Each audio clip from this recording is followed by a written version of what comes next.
They tell us that time is a one-way street, an arrow that only points toward the future. Mainstream science claims that the events of our past are gone forever, lost to the entropy of the universe. But deep behind the high-security limestone walls of the Vatican's secret archives, there is a piece of technology that proves them wrong. A machine built in the 1950s that does not travel through space, but gathers the residual energy of the past. It was designed to look back into any moment in history with the clarity of a television broadcast. From the burning of the Great Library of Alexandria to the literal crucifixion of Christ, nothing was hidden from its lens. For decades, the existence of this device has been officially denied, called a fable of the imaginative. Yet, why would the Catholic Church pass a decree in 1988 threatening immediate excommunication for anyone who attempts to use such a machine? Why did the world's leading physicists suddenly go silent after joining the project? Today, we are reopening the suppressed files of the Chronovisor. We are uncovering the leaked testimony of the priest who built it and the terrifying reason the Vatican decided to take it apart.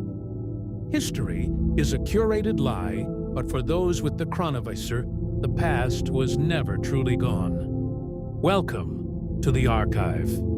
The story of the Chronovisor begins with a man who was both a master of physics and a high-ranking priest. Father Marcello Ernetti was not a conspiracy theorist or a man given to wild fantasies. He was a world-renowned authority on ancient music, a scholar and a respected physicist at the Venice Conservatory. In the late 1940s, while experimenting with electronic oscilloscopes to capture choral music, Ernetti began to notice a recurring anomaly. He found that sound and light do not disappear when they end. They simply transform into an electromagnetic state that continues to drift through space. He realized that every word spoken and every action taken leaves a permanent energetic footprint in the atmosphere. To capture this energy, he assembled a team of 12 elite scientists that mainstream history has tried to distance from the project. Reports suggest that the team included Enrico Fermi, a pioneer of the nuclear age, and Wernher von Braun, the architect of the American space program. Together, they developed the S.M.C. apparatus, the world's first true window into time. The device was described as a large cabinet filled with complex tubes, control dials, and an array of antennae. Unlike a time machine from a film, it didn't transport human matter. It acted as a radio for light and sound waves from the past. By tuning the dials to specific coordinates in space-time, the scientists could view the past in full color and high-fidelity sound. In a leaked 1972 interview, Ernetti claimed that they had successfully viewed the tragedy of the poet Quintus Ennius and the founding of the Roman Empire. But as they looked deeper into the Christian era, the mood within the Vatican shifted from curiosity to absolute terror. Ernetti claimed they had tuned the machine to the year 33 AD, capturing the actual events of the Passion. What they saw did not match the polished, curated narratives provided to the public. They saw the raw, gritty reality of history, a truth so powerful that it threatened to render modern political and religious structures obsolete. If the world could see history as it truly happened, they could no longer be controlled by those who write the history books. Recognizing the danger, the higher authorities within the Vatican intervened.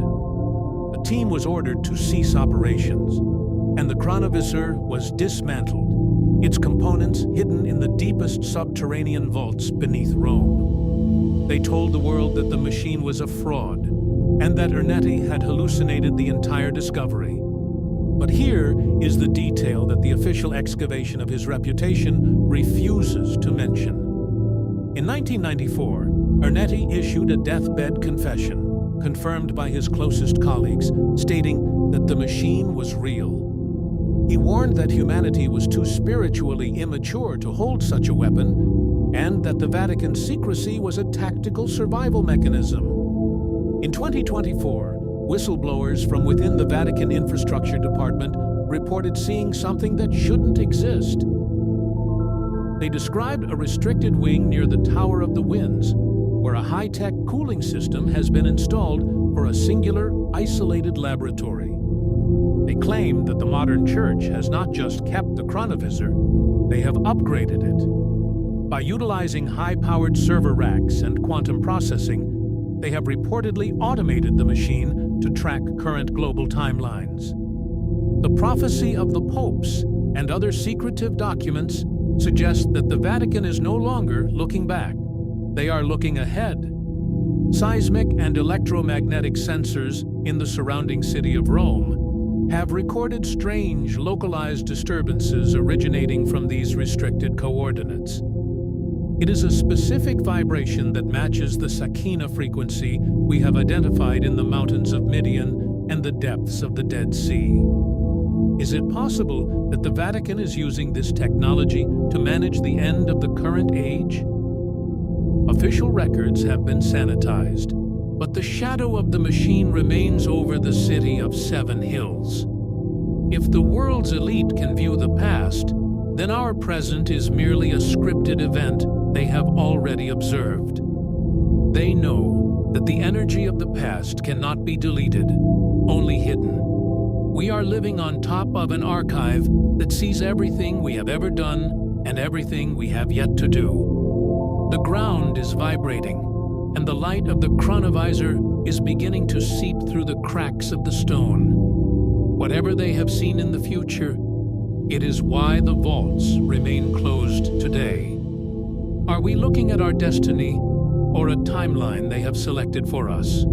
The countdown to the revelation is approaching 0. Subscribe to Dark Era Docs for more forbidden history.